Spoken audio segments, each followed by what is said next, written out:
Hello, everyone. Welcome back to Counseling Stars. This is one of our Stellar Pathways episodes. I am here with Amanda Sakurai and Brittany Ward. Hello. We, Hello. hello. We are going to be talking about the application process today, and this is going to be more conversational. This is part of the Stellar Pathways, which is, the kind of graduate perspective for students by students, talking about our experiences in our program, and kind of trying to share that, kind of share our experience and hope to bring that to everyone else. And so, without further ado, let's go ahead and get started. Um, where are we at, Amanda? Thanks for that introduction. I'm super excited to hear both of your experience because obviously I didn't know either one of you before. Mm, And so good I'm point. curious, yeah, like what it was like for you because I didn't know what I was doing. And so I think that this is awesome that hopefully this will be helpful for people that are in this process or thinking about it. Agreed. So Absolutely. right off the bat, walk us through what the application process looked like for you both and what materials did you have to prepare for applying? You want to start, Brittany? Sure. You listeners out there have to give us a little bit of grace because we are definitely officially halfway through the program now. And when you, yes, all the claps and snaps for that.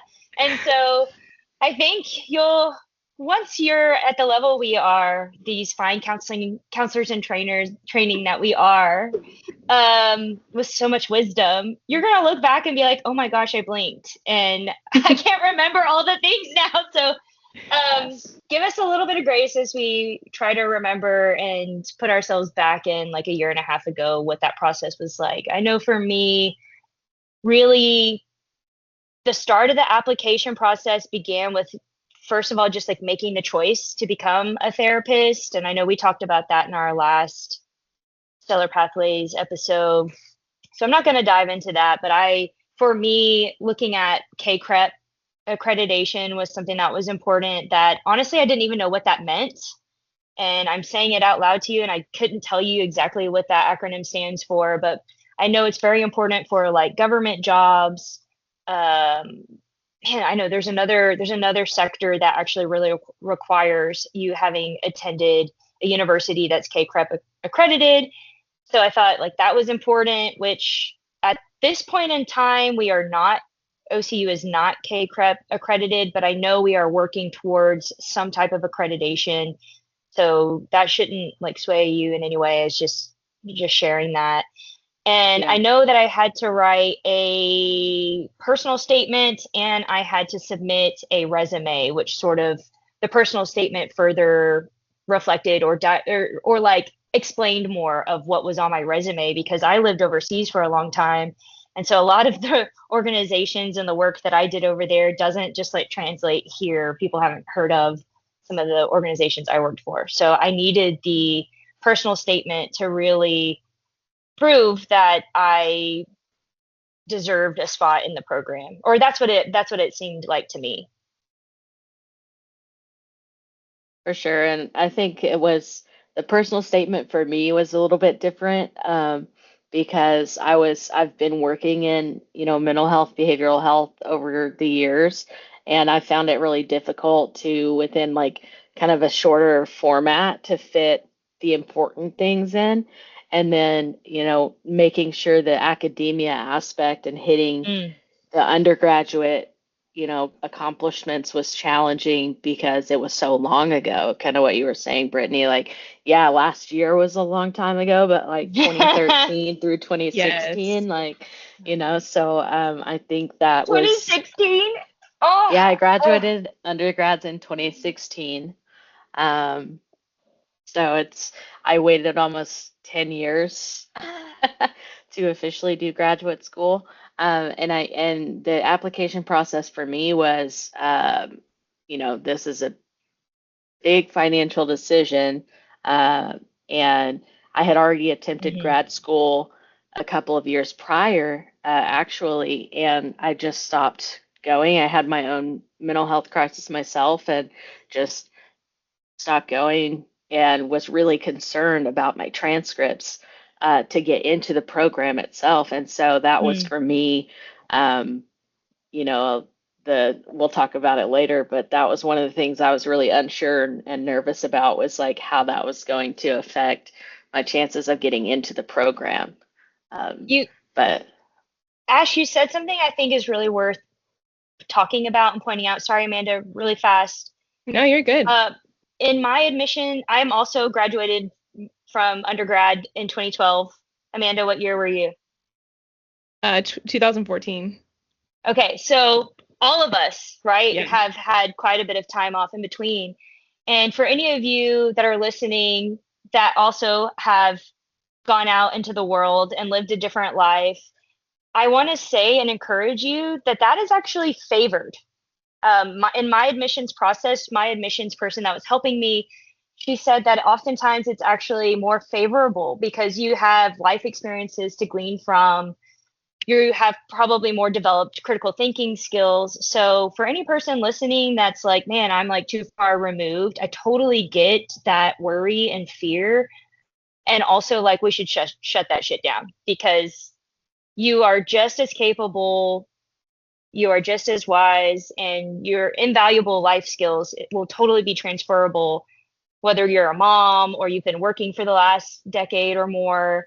I mean, it all matters. It's experience, it's life experience. So, Absolutely. Yeah, I was nervous. I felt like going into it, I was gonna be the only one that had not been in school for so X amount of years, and so yeah, wrong. Like there's so many backgrounds and yeah, people working full-time jobs, got families. It's pretty awesome actually to see and get to meet everybody and their background like that. So, were there things you felt unsure or nervous about when you did end up submitting the application? What was that like for you both? mine was just like honestly, it was just the previous uh mistakes I had made academically, and I think whenever it came to talking to the advisors and kind of interview process, I was just very transparent, and it kind of helped because I was working in the field, so I was kind of proving how much I cared about the field itself. And it, some obviously we're in mental health, like we're in counseling. We recognize that, everyone's life is up and down and everyone has their mm-hmm, own experiences. And I think kind of touching on that's what we were just speaking about is just everyone has different strengths and like different things that they're bringing to the table, and that's what's so cool Absolutely. about like counseling stars itself and our program is that you get to learn from each other along the way. mm-hmm. I think for me, the thing I the thing I'm most unsure of is I know what kind of human I am. I am a seeker and I am forever like knowledge hungry.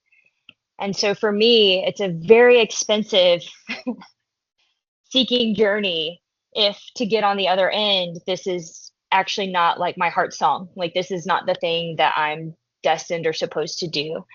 And I must say that if you share that sentiment from my point of view, I think that is a total, I want to reframe that because it's an injustice to the process.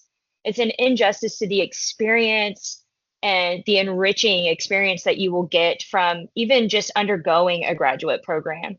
So for me, although I do think I found the right thing, and we all talked about that in the last episode. So, like, I'm very happy and thankful to be here. But should it had not worked out that way, I still feel like there's so much to gain from the knowledge sharing and the professionals I've been able to meet, even just understanding more about community resources and stuff like that. But I think for me, more nervous about paying a lot of money for a master's degree that, like, am I going to use this? Am I not? I don't know. I hope so. I really hope Yeah. so. I'm going to give it the best college try ever. Absolutely. And did you have any support during the process at all, like from friends that had been through master's programs or mentor or anything like that? Professor? Probably not professor, because I know we both said that we have not been in college for a while. So, Yeah, I think it was kind of interesting when I connected with a recently with a professor from my undergraduate program for a mhm. different podcast, and it made me think. I was like, wow, I really probably could have reached out for a recommendation, and I didn't really think I could have. But he like immediately when I had emailed him was like, oh my gosh, it's so good to hear from you. I'm like, you remember me? Like how I don't know how professors do it. Like that's crazy to me. I'm like, this is a decade ago, and I was there for, but either way, um, And what was also, that? you obviously made an impression. So I like, was gonna say, let's not let's surprising let's to me. not Yeah. surprising at all. I guess that's fair. The That's question is, what support, like, what has support looked like for you on this journey, or like in the admissions part? In admissions, it was definitely my brother, I would say. And also just like the subtle challenge of the fact that my sister's like almost 10 years younger than me, and she's gonna have a PhD, and she's gonna have a PhD before I get, or like right at the time I get my master's. So it's kind of like, I was like, I need to do this Okay. now. You know what I mean? Also, the people listening, we're recording in Teams and we can see each other's faces. And Ash totally just looked over at his mom. I saw your eyes. You totally just looked. I'm gonna say this. What kind of reaction am I gonna get? No, I Love. just like my support comes from my family, and like they, my grandma has a master's degree, my brother, my sister's gonna have a high, an advanced degree, and so I felt like this is something I need to do. And like my brother, I sent my statement of purpose to him to like look at so that to review. So that's kind of, yeah, I think that was what helped me along the way. Lots of good support. Yeah. These are such awesome questions because I didn't know any of these things about either of you. So I'm really enjoying Yeah. this. I think support for me is definitely my partner, Levi. He 3 years ago, I was like, hate my job. I'm quitting. I want to go to India and do a yoga teacher training. And he was like, cool. How do I support you? Sure, do it. And so I have to admit that I'm the dreamer. I'm the kite in the sky, and he's the string to the ground. Like he's the grounding element in our relationship. And so I'm just really thankful to have, and my aunt and my grandma live here in Oklahoma City, and they are also my support people. And so I just feel really fortunate that I've had people sort of cheerlead and champion me. I have I'm a big ideas kind of person, and I'm just really grateful that I get heard, I get encouraged because Yeah. I think I'm the kind of person that's going to do what I want to do anyways. So it's really nice to also have the support along the way. That's awesome. Yeah. Yeah, I will share. It was nice. Also, I had my partner support, but I was experiencing like a big career transition. So when I was like telling people what I was doing, applying for this master's program, it was pretty awesome to see one, the support, but them also being like, oh, yeah, totally. Yeah, you should do that. I'm like, man, why didn't you guys tell me earlier? What was I Yeah. doing? Yeah. Like, Yeah. And I'm sure that felt good as well. You're like, okay. okay, this feels Yeah. right. Yeah, totally. We all need Uh, a little affirmation, baby. I love Yeah. Absolutely. Love a good affirmation. it. Okay, so let's review. We got application that you have to submit, personal statement, and then was it two recommendations, I think, minimum? Do you It was remember? two or three. I'm Okay. not 100% sure. I Yeah. think it was three actually, but Okay. And then I we don't cut, did we cover remember. everything? I can't remember if there was anything else, but we had the transcripts, transcripts. the transcripts as well, and obviously the fee. Can't get away from the application fees. Sure. The app Mm-hmm. fee. Yep. Mm-hmm. Yep. Did you two apply anywhere else? I didn't. I looked at like a lot of other programs, but Same. for me, it was the asynchronous clinical in the degree, and I liked the Masters of Education. So I liked that it was a Master of Education. So Why does that that's matter to you, the Yeah, I'm education curious piece? too. Tell us. honestly, I just feel like I come from like a family of educators, and there was something about it where I'm like, okay, this is always going to be useful at some point, and then like Mm, you can get into like educational leadership or academia, and it goes really well with like counselor supervision, which is like a potential mm-hmm. future thing. So, Cool. um, Mm-hmm. yeah, that's why. That's awesome. Cool. So looking back, is there anything you wish you would have done differently in the application process itself? It's a good question. I think I wish I would have maybe spent more time trying to find ways to not pay for it through like student loans, like through FAFSA and federal loans. I didn't realize their interest rates, and this, it matters, right? Like money Mm-hmm. matters. We live It in does. a capitalist society. It's important to talk about, right? Yeah. And when I went and failed at graduate school a few years ago, the interest rates were like 4 and 5% on the loans.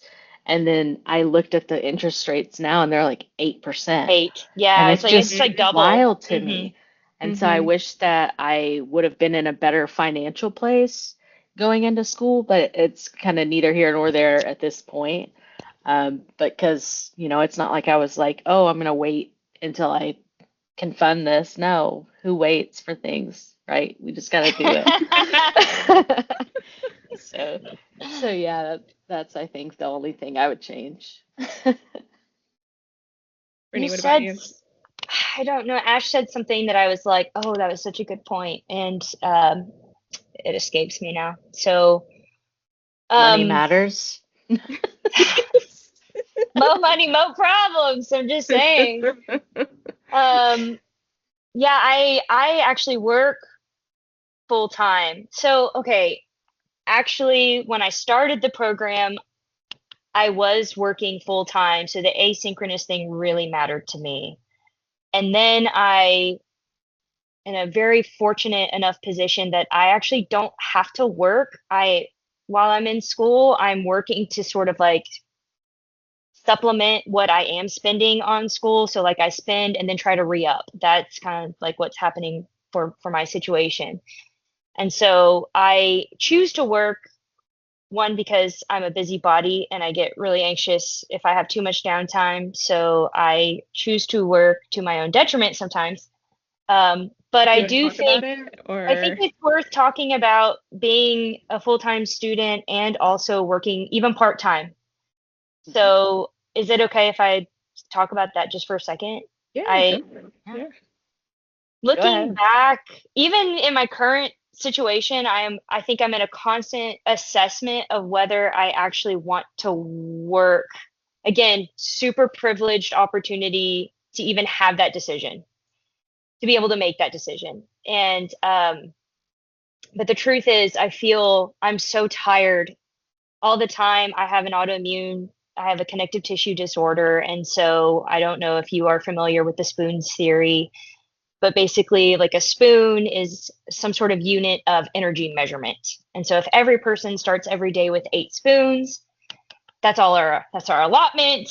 And let's say you all like take a shower and go out to the movies and come home, and maybe that costs you 2 spoons, no big deal. But for someone like me, that might cost me like 4 spoons. And then as the day progresses, things that cost you less energy typically cost me more. And then once I've like reached the point of like really tired, I cannot. It's hard for me to get back to zero.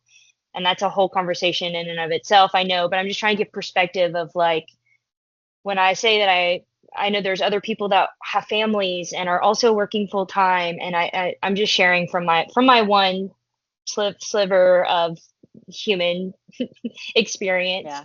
But oftentimes I am really tired because my job is at a warehouse, so it's physically taxing, and sometimes I'm the acting manager, so then now I'm people managing on top of like physically moving. And by the time I get home, mentally, I'm just like, I'm drained. And I hate that because again, I am paying out of pocket for this experience. And I'm like, I want to get the most out of it. I want to Yeah. basketball.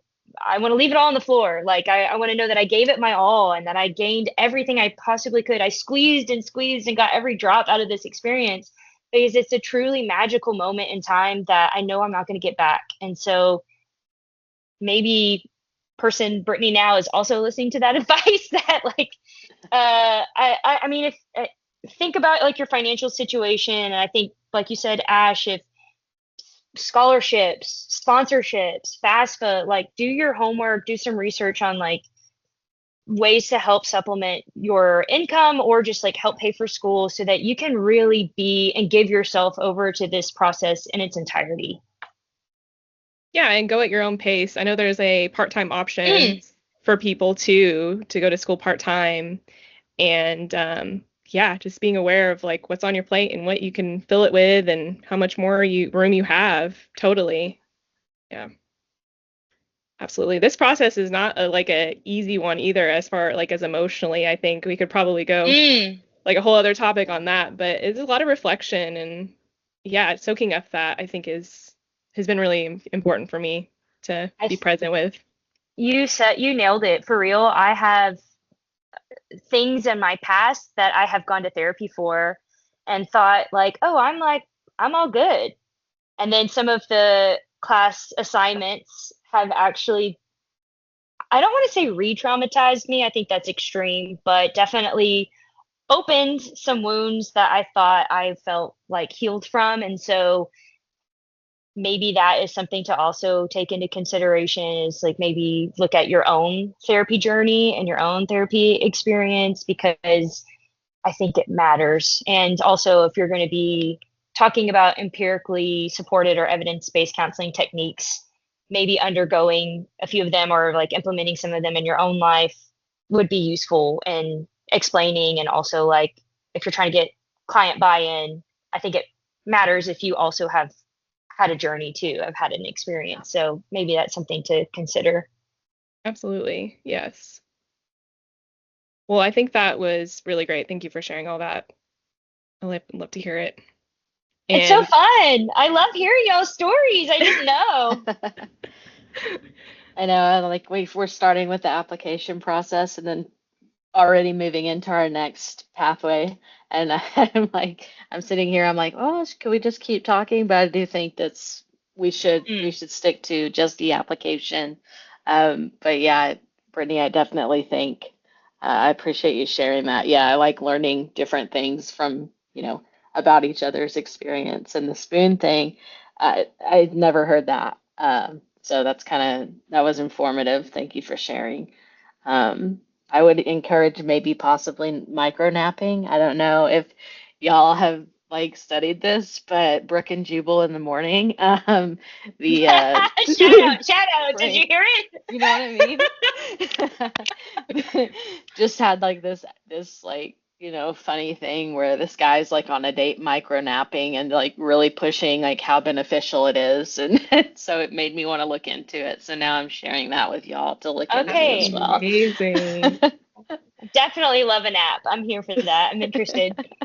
I try to nap, but then I lay down and I'm just like, now I can't even get to sleep. But Yeah, sometimes you just got to be horizontal, and that's it, you know? for Agreed. I real. love when you say that. You've said that to me before. I'm like, man, yes. Sometimes just laying down is enough.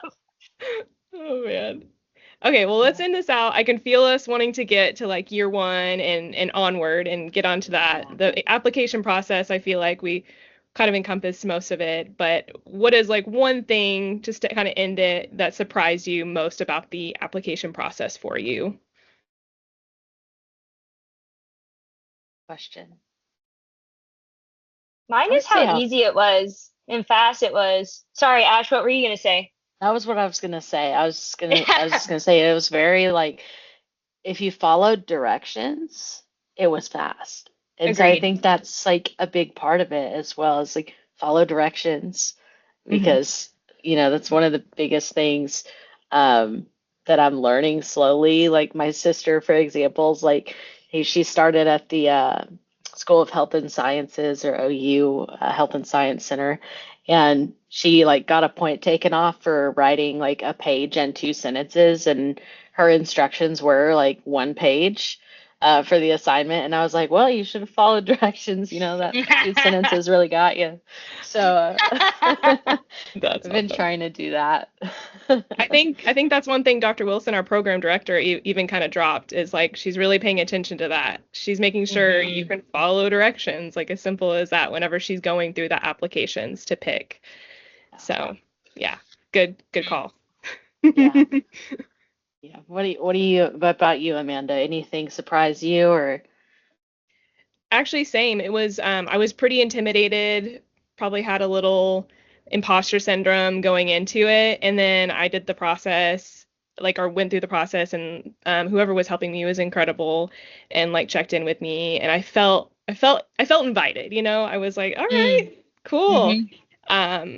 So I was honestly surprised by that, and it really made me want to get accepted to Oklahoma City University more, I think, because of that. The experience that I had, I was like, well, this is a good indicator of maybe what the program's gonna be like. So, and sure enough. And you can look at who the professors are in the clinical mental health program. Reach out to them if you're curious about Mhm. the program or who you're going to be learning from. I did that before I got admitted, and there was some That's info smart. sessions you could attend that I attended and asked questions at. So I think if Yeah. you're still on the fence and unsure about if OCU is the right one for you, which we're all going to say it totally is, it's for everyone. But That is. like it's also on you. So just as much as the school is trying to sell themselves to you and you're trying to sell yourself to them, like you can definitely reach out and have coffee Mhm. with the professors or ask questions about what their journey has been like and why do they work at OCU. So I would encourage you to also do that. That's great advice. I love that. Yeah. Yeah, absolutely. It's kind of, we talk about, it's like what you make it, right? Your experience is what Totally. you make it, what you Yes. put in is what you get out. And Totally. you want to, leave the program better and stronger than it was when you got there. And so I Oh my think that's gosh. something, Should we just cut it right there? Do we just yeah, end it right I there? really think we should, but That was good. Mic no, drop. that's kind of what we want to do that. So I think we're doing it, and I think that's the exciting thing. And I know as a student organization, we are just like expanding, and our membership has grown, and we have all these great ideas and events and things that I'm looking forward to. So, um, what I'll say is this is the end of this episode, but we are going to Ah! be having one more next week, probably. I think we'll be releasing these weekly, but the next one's going to be about kind of the first year in grad school and what that's looked like and experiences. So we do encourage you to follow us on social media, and please, look for a subscribe button, I guess you would say. Subscribe to our podcasts. Brittany, I know you want me to throw that out there. Subscribe. No, Like and but subscribe, baby. like and Let's subscribe. go. So yeah, so thank you for listening. This was Counseling Stars, one of our stellar pathways, and give us a listen.